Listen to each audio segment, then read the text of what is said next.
Hello everyone, मेरा नाम मोनिका भूषण है और आज की क्लास में हम लोग lecture number 13 of partial differential equation start करने जा रहे हैं।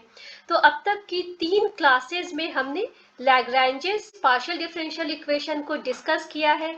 इवन हमने इसके सॉल्यूशन को समझा है। तो हमने solution of Lagrange's partial differential equation by grouping method कर लिया है। हमने मेथड ऑफ मल्टीप्लायर्स को भी सीख लिया है और पिछली क्लास में हमने कॉम्बिनेशन मेथड को देखा था। ठीक है, आज की क्लास में हम लोग कुछ ऐसे क्वेश्चंस देखने जा रहे हैं जो कि हम कहेंगे कुछ स्पेशल फॉर्म है क्वेश्चन के। Okay, in special form of question को हम लोग आज की क्लास में सॉल्व करेंगे, जहां पर हम देखेंगे कि ग्रुपिंग मेथड भी अप्लाई नहीं कर सकते हैं, मेथड ऑफ मल्टीप्लायर भी नहीं अप्लाई किया जा सकता है, इवन कॉम्बिनेशन मेथड भी काम नहीं करेगा। तो उस केस में हम लोग किस तरह से ऐसे क्वेश्चंस को सॉल्व करेंगे, ठीक है ना। तो यहाँ पर हमारे दो क्वेश्चंस हैं जो आज हम लोग देखने वाले हैं। इस तरह के क्वेश्चंस को हम लोग आज सॉल्व करने वाले हैं। लेकिन कोई भी क्वेश्चन हो, हमें सबसे पहले हमारा स्टेप वही रहेगा कि क्या ये मेरा P plus capital Q equals R के फॉर्म में है या नहीं है। तभी हम लोग इन तीनों मेथड्स में से कोई भी मेथड को अप्लाई करेंगे, ठीक है ना। तो यहाँ तो हमने देख लिया कि हाँ, ये मेरा लैग्रैंजेस पीडीई है। तो अब अगर ये लैग्रैंजेस पीडीई है तो हमारा 3 स्टेप्स रहेगा सॉल्व करने में। स्टेप नंबर 1 क्या था हमारा? कैपिटल P को समझना, कैपिटल Q को समझना और कैपिटल R को समझना। तो हमने स्टेप नंबर 1 यहाँ कर लिया। हमने देखा है स्टेप नंबर 2 में क्या होता है। स्टेप नंबर 2 हम स्टार्ट करने वाले रहते हैं लैग्रैंजेस ऑक्सिलियरी इक्वेशन से, या फिर इसे कहे तो लैग्रैंजेस सब्सिडियरी इक्वेशन से। तो इस इक्वेशन में क्या होता है, सिस्टम ऑफ इक्वेशंस हमने लिख लिया है यहाँ पर, जो कि हमारे 3 फ्रैक्शनल टर्म्स हैं, फाइन। और इन 3 फ्रैक्शनल टर्म्स पर ही हमें समझना है कि हमें ग्रुपिंग मेथड लगाना है या फिर मेथड ऑफ मल्टीप्लायर लगाना है या कॉम्बिनेशन मेथड लगाना है। और अगर इनमें से कुछ भी नहीं लगे तो आज हम लोग को क्या करना है ना। तो और फाइनली हमारा स्टेप नंबर 3 हमें मालूम है। स्टेप नंबर 3 इन सभी चीजों को करने के बाद इंटीग्रेशन रहेगा। ओके, और हमने ये भी कहा है अपनी क्लासेस में कि जो स्टेप नंबर 2 है उसका गोल क्या है, स्टेप नंबर 3 को इजी बनाना, मतलब इंटीग्रेशन को इजी बनाना। जब हम लोग इंटीग्रेशन कर लेंगे तो हमारा आंसर, चाहे हम कोई भी मेथड यूज करें, हमारा सोल्यूशन जो रहेगा फाई u v इक्वल्स 0 के फॉर्म में हम लिखने वाले हैं। और यही u और v जो है हम लोग स्टेप नंबर 2 से लेने वाले हैं। Fine, okay. तो अब हमें क्या करने की जरूरत है? सबसे पहले हम कहेंगे कि ये ग्रुपिंग मेथड लगने वाली है या नहीं। तो एक्चुअली ग्रुपिंग मेथड आपको काफी इजी होगा अप्लाई करना, क्योंकि जब हम लोग कुछ क्वेश्चंस की प्रैक्टिस कर लेते हैं तो सिर्फ फ्रैक्शन को देख करके ही, बिना कुछ लिखे, सिर्फ फ्रैक्शन को देख करके ही हम समझ जाते हैं कि ग्रुपिंग लगने वाली है या नहीं लगने वाली है। तो एक और डाउट आती है कि हमें किस समय समझेंगे कि ये हमारा ग्रुपिंग मेथड है और कब हम समझेंगे कि हमें कॉम्बिनेशन मेथड लगाना है ग्रुपिंग का विथ मल्टीप्लायर। तो अगर इन तीनों फ्रैक्शंस को देख करके अगर आप दो ग्रुपिंग बना सकते हैं, ठीक है ना। अगर दो ग्रुपिंग मतलब कि दो पेयर को लेकर के आप ग्रुपिंग, सपोज इसको इसको अभी हम जानते नहीं है क्या बनने वाला है, इन तीनों में से किसी भी दो को अगर आप ग्रुपिंग कर सकते हैं, मतलब आप मेथड ऑफ ग्रुपिंग अप्लाई कर रहे हैं। ऐसा भी होता है कि इन तीनों फ्रैक्शन टर्म्स को लेकर के आप सिर्फ एक ही ग्रुपिंग बना पाते हैं, मतलब कोई भी सिर्फ दो फ्रैक्शनल टर्म्स ही इक्वेट होकर के ग्रुपिंग तैयार करता है। तो उस केस में हम लोग को सिर्फ एक ही आंसर, सपोज यू ही सिर्फ मिलने वाला रहेगा। उस v को निकालने के लिए हमें मेथड ऑफ मल्टीप्लायर ट्राई करना होगा। तो इस तरह के सोल्यूशन को हम लोग नाम देते हैं कॉम्बिनेशन मेथड, जहां पर u तो हमें ग्रुपिंग से मिल गया लेकिन v निकालने के लिए हमें मेथड ऑफ मल्टीप्लायर लेना पड़ा। जब ग्रुपिंग एक भी ना लगे, मतलब इन तीनों में से किसी भी पेयर में ग्रुपिंग नहीं बना सकते हैं, तब हम लोग मेथड ऑफ मल्टीप्लायर में जाते हैं। क्योंकि मेथड ऑफ मल्टीप्लायर थोड़ा ज्यादा टाइम ले सकता है, लेकिन जब हम उसकी भी प्रैक्टिस कर लेते हैं, कुछ और क्वेश्चंस अगर हम बुक से कर लेते हैं, तो हमें आइडिया मिल जाता है कि मेथड ऑफ मल्टीप्लायर में भी किस तरह के मल्टीप्लायर्स हम लोग को लेने हैं, ठीक है ना। तो यहाँ पर हम देखेंगे कि क्या ग्रुपिंग लग रही है। तो बेसिकली इस तरह के डिनोमिनेटर में ग्रुपिंग नहीं लगने वाली है, और इसे हम लोग स्पेशल टाइप ऑफ क्वेश्चंस कहते हैं। और क्यों नहीं लगने वाली है कि ये आप देखेंगे कि आपका फर्स्ट फ्रैक्शन जो है वो dx है, सेकंड फ्रैक्शन में dy है। तो हमने क्या कहा था कि आपका x और y टर्म रहे तो कोई प्रॉब्लम नहीं है, z नहीं रहना चाहिए, और अगर z है भी तो वो कैंसिल होना चाहिए। लेकिन y प्लस z और z प्लस x में से आप z को निकाल कर कैंसिल नहीं कर सकते हैं।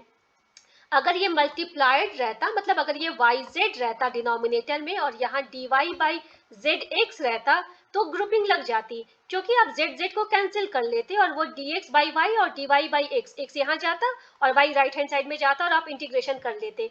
यहाँ इंटीग्रेशन पॉसिबल नहीं है, ठीक है ना। क्यों पॉसिबल नहीं है? क्योंकि वो एडिशन के साथ में है और एडिशन से आप ऐसे z को निकाल नहीं सकते हैं, तो ये ग्रुपिंग नहीं लगेगी। सेम रीजन से कोई भी तीनों में ग्रुपिंग नहीं लगेगी, मतलब आपका मेथड ऑफ ग्रुपिंग नहीं लगा। अगर एक भी ग्रुपिंग नहीं लगी तो मेथड ऑफ कॉम्बिनेशन भी नहीं हुआ। अब बात आती है, क्या हम यहाँ पर मल्टीप्लायर मेथड यूज कर सकते हैं? तो मल्टीप्लायर मेथड में हमने क्या कहा था कि हम लोग मेथड ऑफ मल्टीप्लायर यूज करने के बाद एक्चुअली एक और फ्रैक्शनल टर्म ऐड कर लेते थे, ठीक है ना।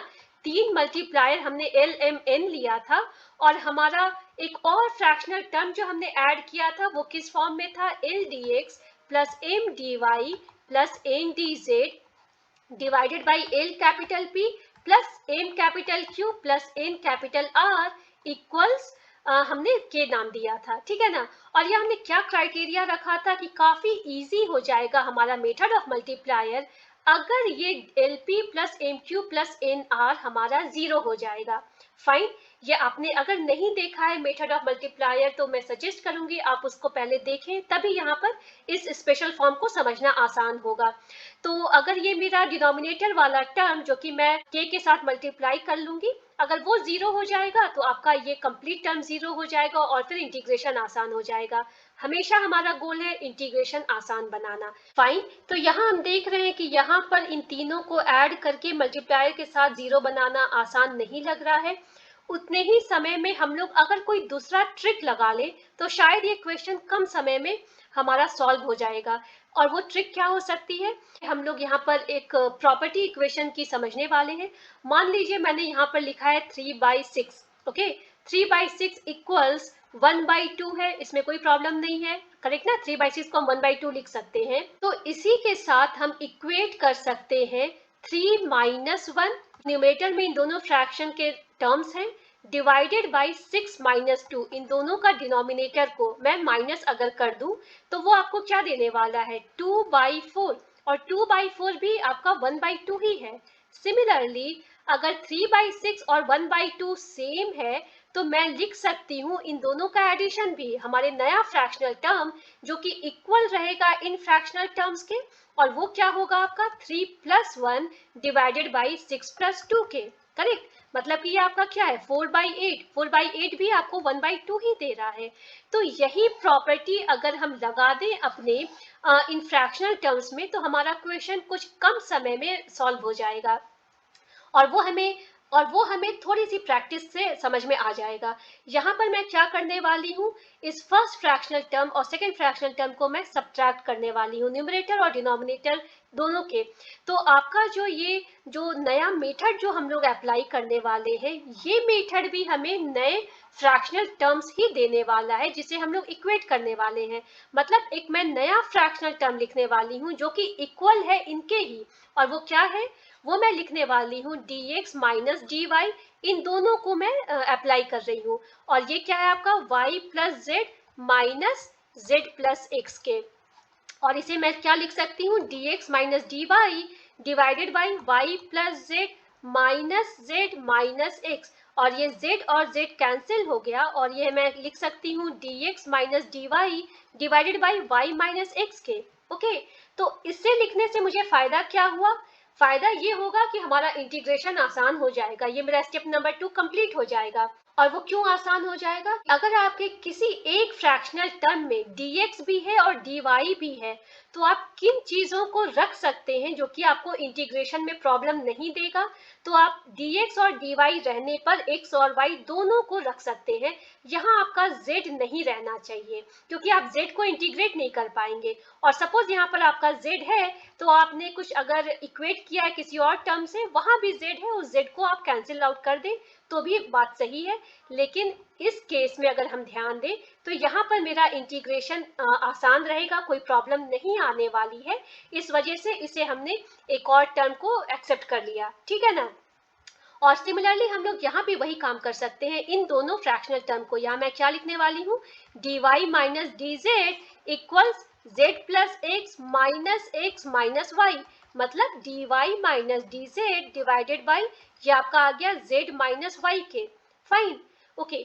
और यही कॉन्सेप्ट अगर मैं लगाऊं और मैं कहूं कि मैं एक किसी भी एक टर्म में सपोज मैं तीनों dx dy dz को रखूंगी, तो उससे फिर क्या होगा।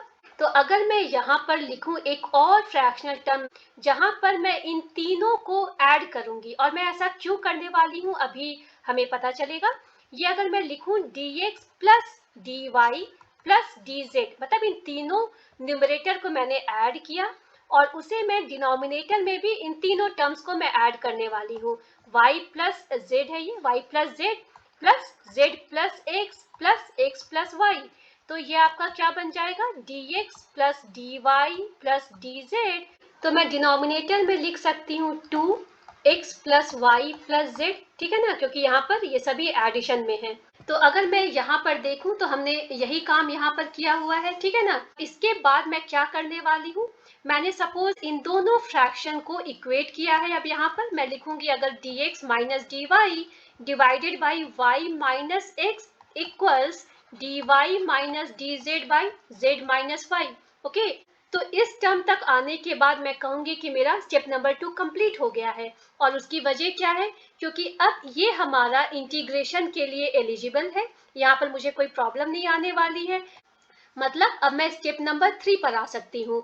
यहाँ पर क्या है आपका, मैं लेफ्ट हैंड साइड और राइट हैंड साइड दोनों को इंटीग्रेट करने वाली हूँ, ठीक है ना। यहाँ हम देख रहे हैं कि यहाँ dx भी है और dy भी है, तो इसे इंटीग्रेट कैसे करना होगा।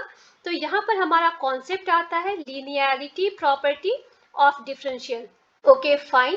तो यहाँ पर मैं अगर लिखूं d ax plus b y, okay, जहाँ पर a और b मेरा कोई भी कांस्टेंट है, वो वही मुझे आंसर देगा जो मुझे मिलने वाला है a dx plus b dy से।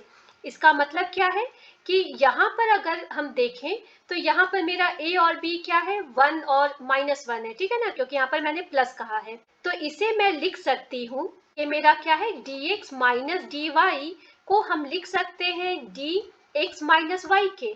ये हमारा लीनियरिटी प्रॉपर्टी बताता है। और यही काम हम राइट हैंड साइड में भी कर सकते हैं, मतलब dy integral of dy minus dz को हम लिख सकते हैं dy माइनस z के। फाइन, तो ऐसा लिखने से हमें क्या फायदा होगा, यहाँ पर मैं लिखूं अगर dx माइनस वाई बाई, यहाँ मैं x माइनस वाई लिख रही हूँ और माइनस को मैंने यहाँ ले लिया है, ठीक है, इक्वल्स ये मैं लिखने वाली हूँ dy माइनस z, और यहाँ पर आपका है y माइनस z, और इस माइनस को मैंने यहाँ ले लिया है।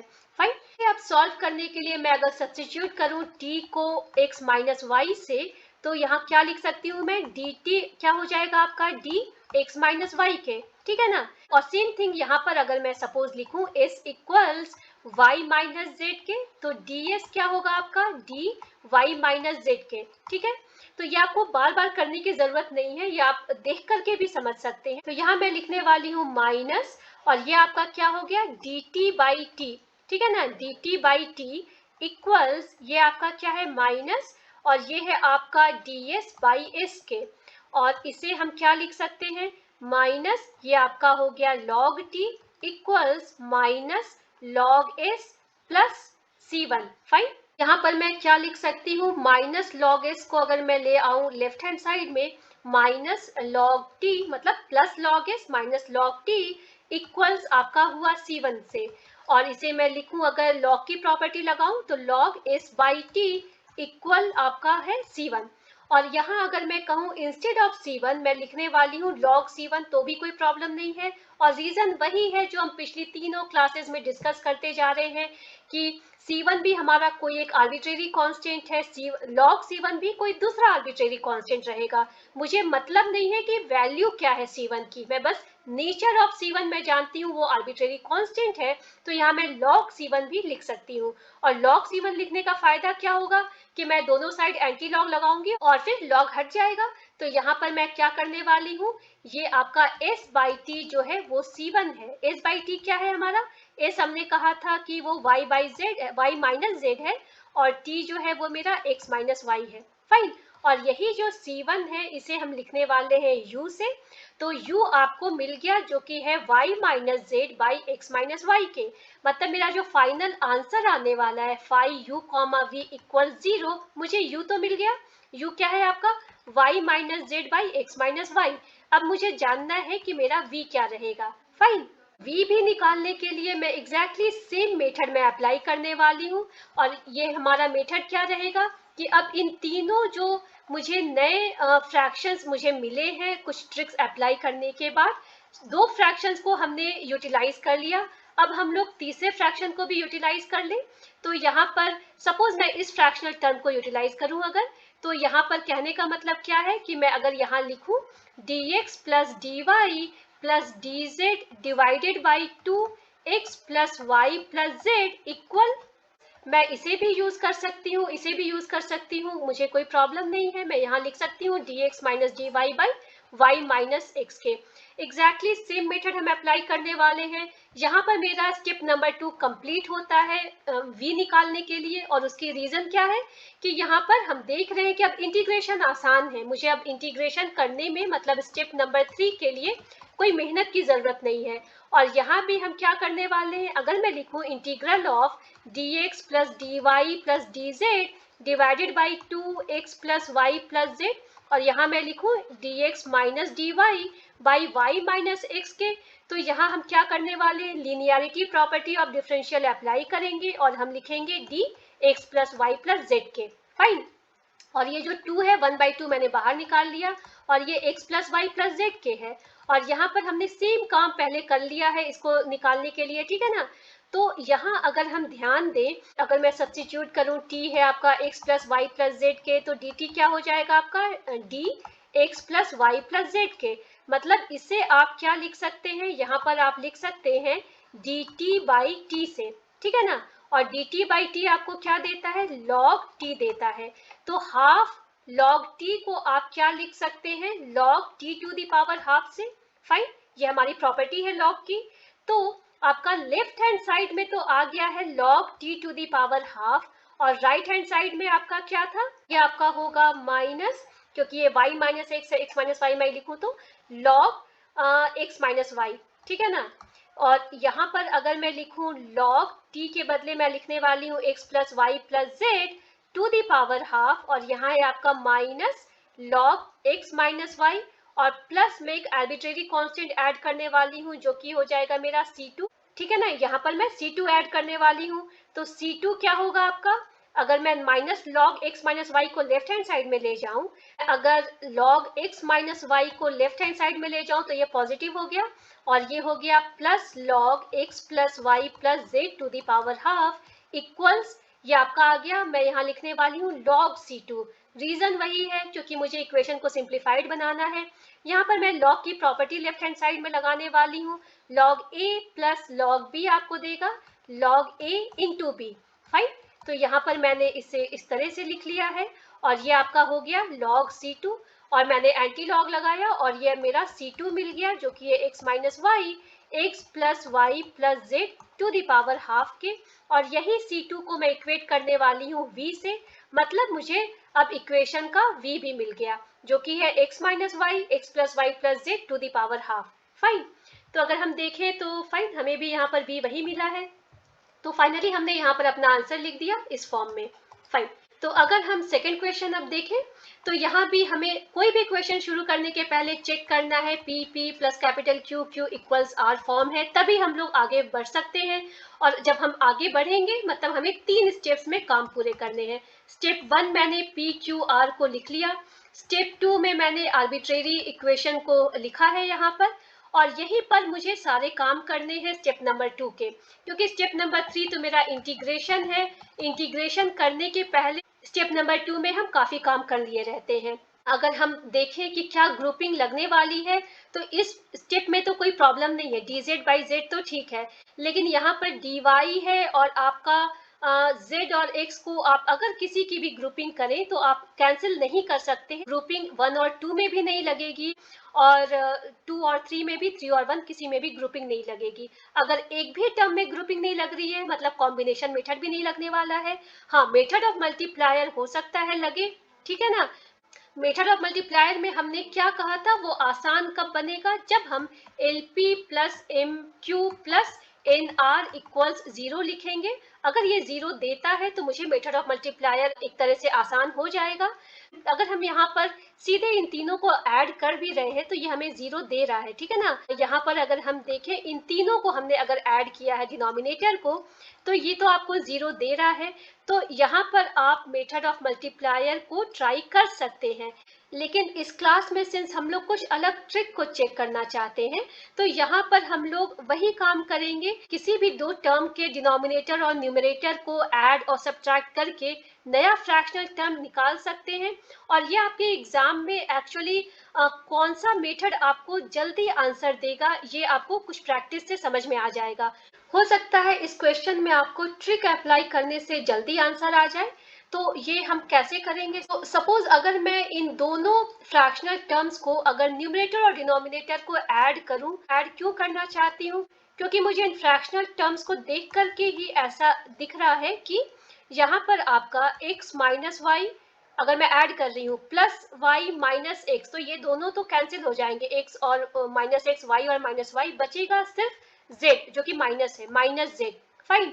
तो हमने कहा था कि अगर हमारे पास dx और dy है तो z नहीं रहना चाहिए, या अगर z है तो वो कैंसिल हो जाना चाहिए। ओके, तो इसका मतलब क्या है, मैं यहाँ लिख रही हूँ dx plus dy equals minus z है। इस फ्रैक्शनल टर्म को अगर मैं इस फ्रैक्शनल टर्म से इक्वेट करूं तो हमारा आंसर तो काफी आसानी से मिल जाएगा, है ना। क्योंकि अब मैं लिखने वाली हूँ dz by Z equal dx plus dy divided by minus z, और यहाँ पर z और z को मैंने कैंसिल किया तो यहाँ पर आ गया मेरा dz equal dx plus dy, है ना, और ये माइनस यहाँ था जो मैंने यहाँ पर लिख लिया। तो यहाँ पर मेरा u निकालने के लिए तो स्टेप नंबर 2 कंप्लीट हो गया है। मैं यहाँ अभी इंटीग्रेट अगर कर दूं लेफ्ट हैंड साइड और राइट हैंड साइड दोनों को तो ये मुझे देगा minus z equals x plus y और फिर प्लस C1 मैंने लिख दिया। फाइन। तो यहाँ पर मुझे C1 मिल गया minus x minus y minus z, मतलब माइनस मैंने कॉमन लिया तो x plus y plus z के। इवन इस माइनस को भी मैं अब हटाने वाली हूँ, मतलब अगर मैं कहूँ कि माइनस C1 आपको क्या देगा, माइनस C1 आपको देगा x plus y plus z के, और ये माइनस C1 को आप कोई दूसरा आर्बिट्रेरी कांस्टेंट नाम दे दें, माइनस C1 को आप C1 डैश C2 या C3 C4 कुछ भी दें। फाइनली आपको रिलेशन एक्स वाई जेड का तो मिल गया कि वो है आपका x plus y plus z, मतलब आपका जो u है वो x plus y plus z आपको मिल गया। बेसिकली अब आपको ये समझना है कि कौन सा मेथड मैं यूज करूं जिससे मेरा आंसर जल्दी आ जाए, ठीक है ना। तो इन ट्रिक्स को अप्लाई करना भी कभी कभी हमें काफी हमारा टाइम बचा देता है। तो यहाँ पर हमें u तो मिल गया, सिमिलरली हम लोग अब v ट्राई करेंगे। उसके लिए मैं क्या करने वाली हूँ, अगर हम लोग कुछ और ऐसा फ्रैक्शनल टर्म ऐड कर दें जो कि इनके बराबर रहे, उसे ऐड करने का पर्पस यही है कि वो टर्म में मेरा इंटीग्रेशन आसान हो जाए। तो अगर तीनों टर्म को अगर साथ में लें हम लोग, मतलब कि dx dy dz, इनके बीच में प्लस माइनस क्या लगने वाला है वो अभी हमें नहीं मालूम है। क्या ऐसा ट्राई किया जा सकता है कि यहाँ कुछ हम लोग प्लस माइनस ऐड करें जिससे कि हमारा डिनोमिनेटर जो रहे वो इंटीग्रेट आसानी से हो जाए। तो सिंस किसी एक टर्म में अगर आपका dx dy dz तीनों रहेगा तो आप डिनोमिनेटर में x y z तीनों को रख सकते हैं क्योंकि आप इंटीग्रेशन कर सकते हैं, ठीक है ना। तो यहाँ पर अगर हम लोग x माइनस वाई को यहाँ लिख रहे हैं, ओके फाइन। तो ये मैं क्या करने वाली हूँ अभी इस टर्म को, ओके y को मैं माइनस करने वाली हूँ dy को, सेकेंड फ्रैक्शनल टर्म को। ऐसा हम क्यों कर रहे हैं, मैं यही कहूँगी कि आपको प्रैक्टिस से ये ज़्यादा जल्दी क्लियर हो जाएगा। और मैं थर्ड टर्म को ऐड करने वाली हूँ, उससे मुझे फ़ायदा क्या होगा, x minus y plus x plus z plus z, ये आपको क्या दे रहा है 2x minus 2y plus 2z के। और ये हमने भी यहाँ पर माइनस और प्लस ही किया था, और यहाँ पर मुझे क्या मिल गया, 2 को मैंने कॉमन लिया है, x minus y plus z मिल गया। अगेन लिनियरिटी प्रॉपर्टी यूज करके हम लोग इसे बस एक लाइन में डिफ्रेंशिएट कर सकते हैं, ठीक है ना। इन दोनों टर्म को, क्योंकि dz बाई जेड एक इजी टर्म मुझे मिल गया है, इन दोनों को अगर मैं ग्रुपिंग लगा दूं तो मुझे क्या मिलेगा। अब मेरा सेकेंड स्टेप कंप्लीट हो गया है। थर्ड स्टेप का क्या मतलब है कि मैं लेफ्ट हैंड साइड और राइट हैंड साइड को मैं इंटीग्रेट करने वाली हूँ, dx minus d y plus d z, और इस 2 को मैंने 1/2 को मैंने बाहर निकाला और ये बना आपका x minus y plus z के। और हमने अभी अभी देखा था कि dx minus d y plus d z को हम क्या लिख सकते हैं, d x minus y plus z के divided by x minus y plus z. और यहाँ पर आपको बार बार सब्स्टिट्यूशन करने की जरूरत नहीं है, लेकिन मैं यहाँ पर सिंस आपको यहाँ दिखा दे रही हूँ कि अगर मैंने माना t equals x minus y plus z के, तो dt क्या हो जाएगा आपका, dt होगा d x minus y plus z के। फाइन, तो मैं इस राइट हैंड साइड को क्या लिख सकती हूँ, 1/2 integral of dt divided by t, ठीक है ना। लेफ्ट हैंड साइड में है dz बाई जेड, तो अब हम यहाँ क्या लिख सकते हैं, log z इक्वल्स, ये आपका हुआ log t, है ना। और ये 1/2 जो यहाँ पर मेरा मल्टीप्लाइंग फैक्टर रहेगा, मैं t की पावर 1/2 लगा रही हूँ, प्लस c है, और यहाँ पर सिंस दोनों टर्म में log है तो मैं यहाँ c2, यहाँ c2 को मैं log c2 लिखने वाली हूँ। रीजन वही है कि ये हमारा इक्वेशन को सिंप्लीफाइड करेगा। log z minus log t to the power half equals log c2, और log की प्रॉपर्टी मैंने लगाई, और log z divided by t to the power half equals log c2। Anti log मैंने दोनों साइड यूज किया और ये आपका बन गया z बाई t को मुझे अब वापस से लिख देना चाहिए, t हो गया मेरा x minus y plus z to the power half equals c2। Fine, तो अगर आपको C2 मिल गया तो आप यहाँ कहेंगे कि आपको V भी मिल गया, ठीक है ना, क्योंकि C2 को हम लोग रिप्लेस करने वाले हैं V से। तो यहाँ पर हम कह सकते हैं मेरा V भी आंसर मिल गया। फाइन, तो यहाँ पर हमने U को निकाल लिया था, ठीक है, और यहाँ पर हमने V को भी यहाँ निकाल लिया। फाइन, एक और काम हम कर सकते हैं, ये आपका आंसर आ गया। यहाँ पर आप एक और काम ये भी कर सकते हैं कि आपने दोनों साइड, लेफ्ट हैंड साइड और राइट हैंड साइड को स्क्वायर कर दिया। और वो क्यों किया, डिनोमिनेटर में अगर हम अंडर रूट को न रखना चाहते हैं तो c2 स्क्वायर बन जाएगा आपका z square by x minus y plus z के, ये 1/2 तो चला जाएगा। फाइन, इसके बाद भी हम कहेंगे कि ये आपका v आया, ये c2 स्क्वायर है, मगर इसे भी हम कहेंगे अनदर फॉर्म ऑफ आंसर है, क्योंकि चाहे वो C2 हो चाहे वो C2 स्क्वायर हो, अल्टीमेटली ये सभी आर्बिट्रेरी कांस्टेंट ही हैं। C2 स्क्वायर कोई दूसरा आर्बिट्रेरी कांस्टेंट बना तो मुझे मेन चाहिए कि स्टेप नंबर 3 के बाद जो भी आर्बिट्रेरी कांस्टेंट मुझे मिल रहा है एक्स वाई जेड के फॉर्म में, ठीक है, वो मेरा आंसर रहेगा मेरे लैग्रैंजेस पीडीई का। ओके, सिंस यू भी मुझे एक्स वाई जेड के फॉर्म में एक रिलेशन मिल चुका था और वी भी मुझे मिला, अगर वो z by under root x minus y plus z भी मैं लिखूं तो भी सही है, और ये फॉर्म भी आपका सही है क्योंकि ये भी आपका अनदर फॉर्म है जो कि एक्स वाई जेड के रिलेशन में है। ओके, तो इस तरह से हम कहेंगे कि हमारा आंसर आ गया है। फाइन, तो अगर आपको ये क्लास यूजफुल लगी हो तो प्लीज़ लाइक और सब्सक्राइब करें मेरे चैनल को। Thank you.